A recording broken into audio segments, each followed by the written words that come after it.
안녕하세요. 오늘은요, 아주 오래전 한 왕에게 주어진 약속 하나가 어떻게 역사의 물줄기를 완전히 바꿔놓았는지 그 흥미진진한 이야기 속으로 한번 들어가 보려고 합니다. 바로 다윗 언약에 대한 이야기죠. 이런 상상 한번 해볼까요? 여러분이 정말 최선을 다해서 좋은 뜻으로 엄청난 계획을 세웠는데 그게 거절당한다면요? 심지어 더 위대한 무언가를 위해서 말이죠. 바로 이게 권력의 최정점에 있던 다윗 왕이 마주한 상황이었습니다. 그의 리더는 정말 숭고했는데 이야기는 정말 아무도 예상 못한 방향으로 흘러가게 됩니다. 자, 그럼 그 상황 속으로 한번 들어가 보시죠. 정말 수많은 전쟁과 혼란을 겪고 드디어 마침내 나라의 평화를 가져온 다윗 왕. 한숨 돌리면서 주변을 싹 둘러보는데 마음 한구석이 영 불편한 겁니다. 뭔가 좀 깊은 불균형 같은 걸 느끼기 시작한 거죠. 그 불편함의 정체가 바로 이거였습니다. 보세요. 자기는 최고급 백향목으로 지은 정말 으리으리한 궁전에 사는데 정작 하나님의 임재를 상징하는 그 중요한 언약궤는 초라한 천막 안에 있는 거예요. 이걸 보는 왕의 마음이 어땠겠어요?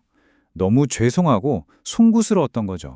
그래서 다윗이 내놓은 해결책은 어떻게 보면 아주 당연하고 또 경건한 계획이었습니다. 내가 주님을 위해서 아주 웅장하고 멋진 성전을 지어야겠다. 이거였죠. 이 계획을 선지자 나단에게 딱 말하니까 누가 봐도 이건 정말 훌륭하고 옳은 일이었잖아요. 그쵸? 그런데 말이죠. 바로 이 지점에서 이야기가 확 하고 뒤틀립니다. 정말 흥미로운 반전이 일어나요. 선지자를 통해서 들려온 하나님의 대답은 다윗은 물론이고 그 누구도 상상조차 못했던 한마디였습니다. 아니, 이렇게까지 좋은 제안을, 이렇게 완벽해 보이는 헌신을 하나님은 대체 왜 거절하신 걸까요? 정말 이상하지 않나요? 바로 이 질문에 대한 답을 찾아가는 게 오늘 이야기의 가장 중요한 부분입니다.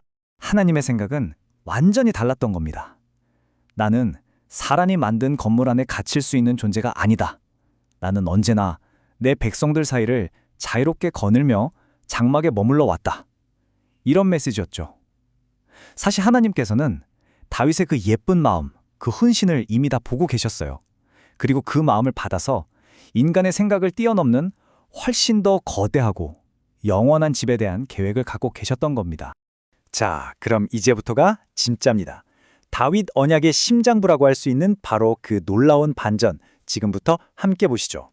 다윗은 하나님을 위해 눈에 보이는 집, 그러니까 성전을 지어드리려고 했잖아요.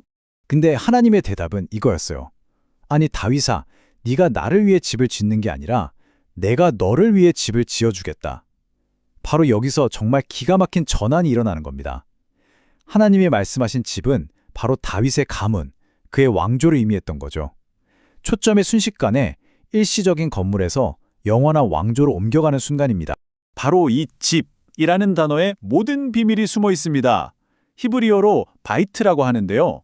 이 단어가 물리적인 건물을 뜻하기도 하지만 동시에 가문이나 왕조, 혈통을 의미하기도 하거든요. 이 언약 전체가 바로 이 단어의 두 가지 의미를 넘나드는 정말 멋진 말의 향연이라고 할 수 있죠. 그래서 하나님이 약속하신 그 집은 구체적으로 세 개의 기둥으로 이루어져 있습니다. 첫째, 너의 이름을 온 세상에 위대하게 만들어주겠다. 둘째, 내 백성 이스라엘이 더 이상 고통받지 않을 안전한 안식처를 주겠다. 그리고 마지막, 가장 중요한 세 번째는 너의 왕위와 너의 왕조가 영원히 계속될 것이다 라는 약속이었어요. 와, 이건 단순히 다윗 한 사람을 위한 게 아니죠. 한민족 전체의 미래, 그 영원한 유산을 약속하신 겁니다. 자, 그럼 한번 생각해 보세요. 자기 계획은 퇴짜 맞았는데 대신 상상도 못할 어마어마한 약속을 받았어요. 이때 다윗이 어떻게 반응했을까요?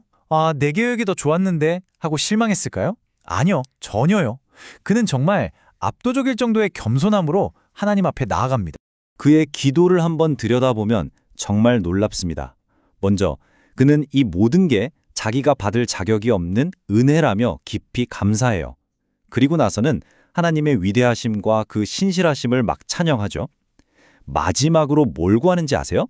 하나님이 방금 약속해 주신 바로 그 약속을 제발 그대로 이루어달라고 간구합니다. 자신의 뜻을 완전히 내려놓고 하나님의 계획을 100% 받아들이는 모습이죠. 이 기도문 한 구절에 그의 모든 마음이 담겨 있어요. 주 여호와여, 이제 청하건대 종의 집에 복을 주사 주 앞에 영원히 있게 하옵소서.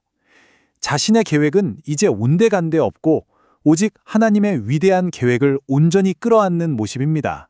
그의 기도가 영원히라는 단어로 끝맺는 걸 주목해야 합니다. 바로 이 영원이라는 키워드가 이 다윗 언약을 단순히 한 왕의 이야기에서 끝내지 않고 성경 전체를 꿰뚫는 거대한 유산의 시작점으로 만드는 열쇠가 되거든요. 이걸 좀 더 큰 그림에서 보면 구속사, 즉 구원의 역사라고 부릅니다. 성경 전체가 사실은 하나의 거대한 구원 이야기라는 건데요. 다윗 언약은 바로 이 거대한 이야기의 흐름 속에서 미래의 어떤 궁극적인 성취를 향해 나아가는 아주 중요한 이정표가 되는 셈입니다. 이 시간의 흐름을 한번 보세요. 기원전 1000년경에 하나님이 다윗에게 영원한 왕조를 약속하시죠. 그리고 그 아들 솔로몬이 마침내 아버지가 원했던 물리적인 성전을 짓습니다. 하지만 이야기는 여기서 끝나지 않아요. 이 약속은 계속해서 미래를 향해 뻗어나가면서 궁극적으로는 영원한 영적 왕국을 세울 마지막 후손, 바로 메시아를 가리키게 되는 거죠. 결국 가장 중요한 포인트는 이겁니다. 다윗 언약의 핵심은 사람이 지으려는 일시적인 건물에서 하나님이 세우시는 영원한 왕조로 그 초점을 완전히 옮겨놓았다는 거예요. 인간의 계획을 넘어선 신적인 계획으로의 위대한 전환이 셈이죠. 자, 오늘 이야기는 여기까지입니다. 마지막으로 이런 질문을 한번 던져보고 싶네요. 우리 삶에서 영원히 지속되는 것을 세운다는 건 과연 어떤 의미일까요? 한 번쯤 깊이 생각해보는 시간을 가져보시면 좋겠습니다.